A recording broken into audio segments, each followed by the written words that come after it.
যে এই চাহিদাগুলো জাতীয় চাহিদায় রূপান্তরিত হবে। আমি সম্প্রতি একটা বলতে চাই, খুব বেশি মানে বেশি আমি মনে করছি না, কারণ বেশিরভাগ কথা বলা হয়েছে কোনো হবে।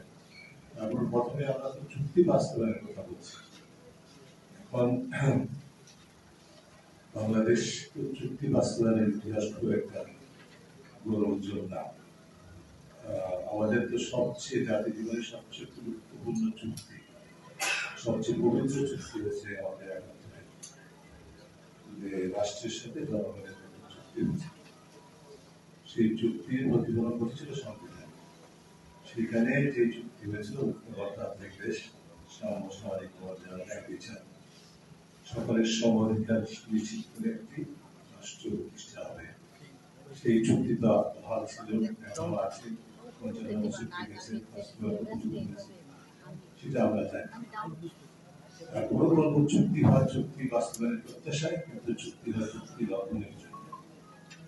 পার্বত্য চুক্তির প্রতি পার্বত্য শান্তি চুক্তি ইংলিশ ক্ষেত্রে এটি হয়েছে, এটা ব্যতিক্রম কিছু না। তা সত্ত্বেও আমাদের এই বিষয়টি আমাদের প্রত্যাশা, আমাদের দাবি চুক্তি বাস্তবায়ন। এখন আমি দেখছিলাম আজকে সবাই প্রেক্ষিতে আমাদের সংসদে ভোটে জয়ী যে রাজনৈতিক দল, তাদের নির্বাচনী ইশতেহারে আমি হিসাব করেছি অন্তত 19টি অনুচ্ছেদ আছে, কমপক্ষে 19টি অনুচ্ছেদ আছে। তার মধ্যে কিছু কিছু সাবহেডিং জাতীয় বেতন, বিভাজনের অবসান, পরিচয় বৈচিত্র্য নির্বিশেষে জাতীয় চাপরাশির বন্ধন, আহার সমতলের সকলের সম অধিকার, ধর্মীয় সম্প্রীতি এবং টেকসই শান্তি স্থাপন ইত্যাদি সব বিভিন্ন ক্ষেত্রে আজকের যে আলোচনার বিষয়টার সাথে খুবভাবে জড়িত, সংশ্লিষ্ট অন্তত 19টি অনুচ্ছেদ আছে।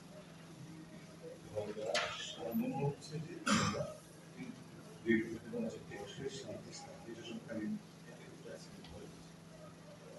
এই যে 19টি অনুচ্ছেদ কোথাও কিন্তু আদিবাসী শব্দ, এখন এটা নিয়ে আদিবাসী শব্দ কেন নেই সেটা এখন তাত্ত্বিক আলোচনা শুরু হয়ে গেছে। আদিবাসী অবশ্যই শুরু থেকে থাকবে, মানে এমনভাবে ব্যাখ্যা করা হচ্ছে আদিবাসী হচ্ছে যারা আদিবাসী, আসলে সেটা আদিবাসী হচ্ছে যারা আদিবাসী, তাদের পরিচয়, তারা নিজেদেরকে আদিবাসী পরিচিত হচ্ছে। এটা তো বিশ্বব্যাপী যে সার্বজনীন মানবাধিকার চর্চার যে ইতিহাস, তার মধ্যে অন্তর্নিহিত বিষয় হচ্ছে মানুষের পরিচয়, সেটি আমি চাই না যে আদিবাসী হিসেবে পরিচিত হতে।